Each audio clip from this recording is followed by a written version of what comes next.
Assunto de hoje que nós vamos falar sobre os backbones. Pessoal, quando a gente ouve esse termo, se a gente fosse fazer uma tradução literal para o português, nós temos a ideia de espinha dorsal. Mas como esse termo se aplica aqui nos nossos conceitos às redes de computadores, backbone, então, para as nossas respostas em relação às redes de computadores, será a espinha dorsal da rede, certo? São as estruturas com conexões de altíssima velocidade que normalmente estão espalhadas em diferentes regiões do mundo inteiro, formando então a espinha dorsal daquela rede.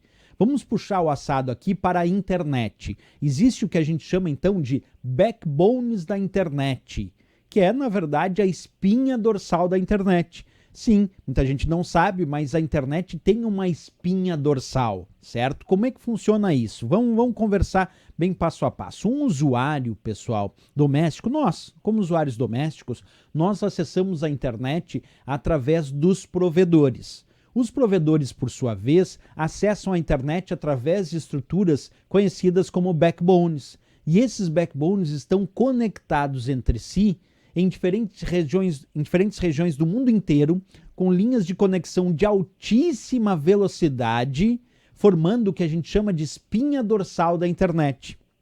Então a gente não pode esquecer disso. O usuário comum, como nós acessando a internet, nós não acessamos a internet diretamente nos backbones. Nós acessamos a internet através dos provedores. Os provedores sim acessam a internet através dos backbones. E os backbones estão conectados entre si, formando a espinha dorsal da internet, claro, conectados com linhas de conexão de altíssima velocidade em diferentes regiões do mundo inteiro. Aqui eu mostro para vocês uma imagem que é até bem interessante a gente debater. Cada ponto branco, cada bolinha branca dessas que vocês estão enxergando nesse mapa corresponde a uma estrutura de conexão internacional de backbones ao redor do mundo inteiro. E cada linha colorida dessas, pessoal, são cabos de fibra óptica submarinos que atravessam os oceanos, interligando backbones ao redor do mundo inteiro. Olha a quantidade de cabos de fibra óptica submarinos que atravessam, por exemplo, o Oceano Atlântico, ligando as Américas à Europa, as Américas à África, inclusive interligando os diferentes países da própria América aqui, ligando a América à Ásia. Então a gente percebe realmente que existem muitas conexões de altíssima velocidade submarinas aí atravessando os oceanos, como o caso do Oceano Atlântico, ligando então com linhas de conexão de altíssima velocidade, formando o que a gente chama de backbones da internet. Aqui eu mostro para vocês ampliado um cabo de fibra óptica submarino. E aí, se vocês perceberem, apenas esses cabinhos aqui, ó, bem internos, é a fibra óptica. O resto é tudo proteção para esse cabo de fibra óptica, para que ele não seja rompido quando ele for aí colocado no oceano. Aqui eu mostro para vocês a instalação de um cabo de fibra óptica submarino numa determinada praia, né, o início da instalação. Aqui um navio que vai soltando esse cabo de fibra óptica pelos oceanos. Aqui de novo um outro navio soltando o cabo de fibra óptica, aqui dentro de um navio instalador de cabo de fibra óptica, olha a quantidade de cabo que ele leva. Aqui é para vocês terem uma ideia da espessura desse cabo de fibra óptica que vai ser solto aí no oceano, e ele precisa ter essa espessura para aguentar certas intempéries, como por exemplo ataques de tubarões, como nesse caso um tubarão tentando romper esse cabo de fibra óptica, mas ele tem toda aquela proteção justamente para evitar esse tipo de intempérie, né? E aqui a manutenção de um cabo de fibra óptica submarino que nós temos no oceano, porque eles, claro, recebem manutenção constante. E além disso, também esses cabos, pessoal, eles precisam de repetidores. Então o cabo de fibra óptica ele tem uma certa distância, de tanto em tanto ele é colocado um repetidor que regenera esse sinal para que ele alcance um outro segmento maior distância até ele atingir o lado oposto lá do oceano, seja o Oceano Atlântico, Pacífico e assim por diante, né?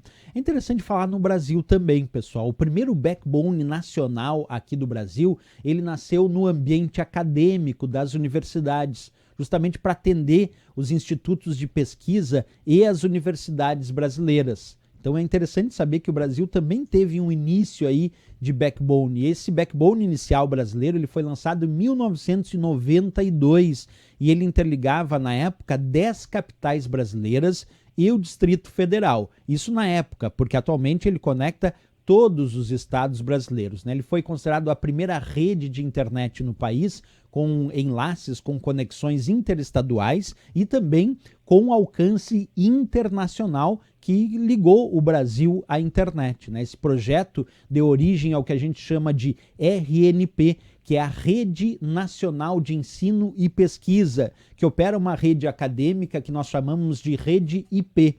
A Rede IP é um backbone nacional que atende hoje a mais de 1.500 campos e unidades em todo o país.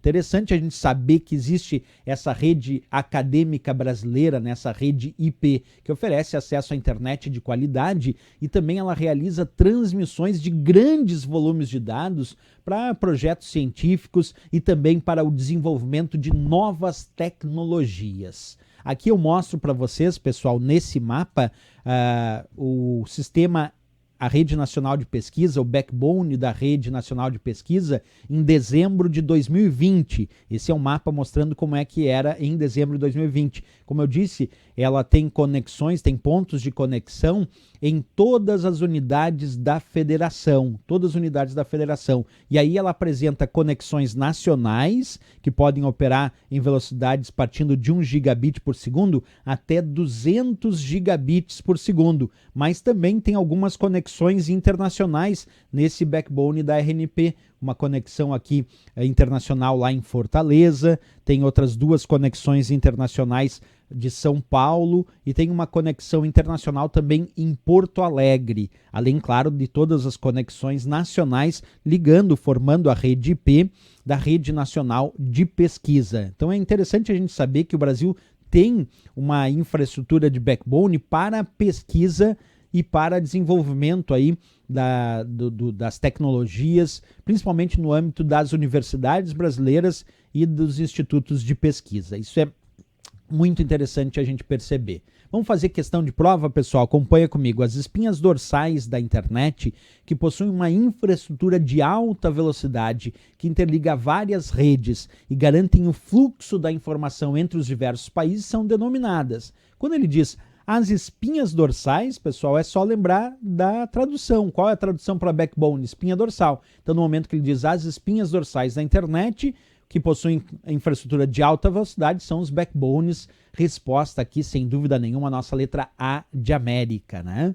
Vamos fazer mais questões, acompanha comigo aí a leitura. A próxima questão diz, para conectar diversas subredes entre si em uma estrutura de nível mais alto, em uma rede, geralmente é utilizada uma infraestrutura de alta velocidade definida como, aí ele matou a charada, disse, ó, que conecta subredes entre si, quer dizer, pequenas redes. Lembra, o usuário acessa a internet através dos provedores acessam a internet através dos backbones que estão conectados entre si. Então, sim, os backbones conectam diversas subredes entre si em uma estrutura de nível mais alto e com infraestruturas de alta velocidade. Resposta, de novo, aqui, letra D, backbone.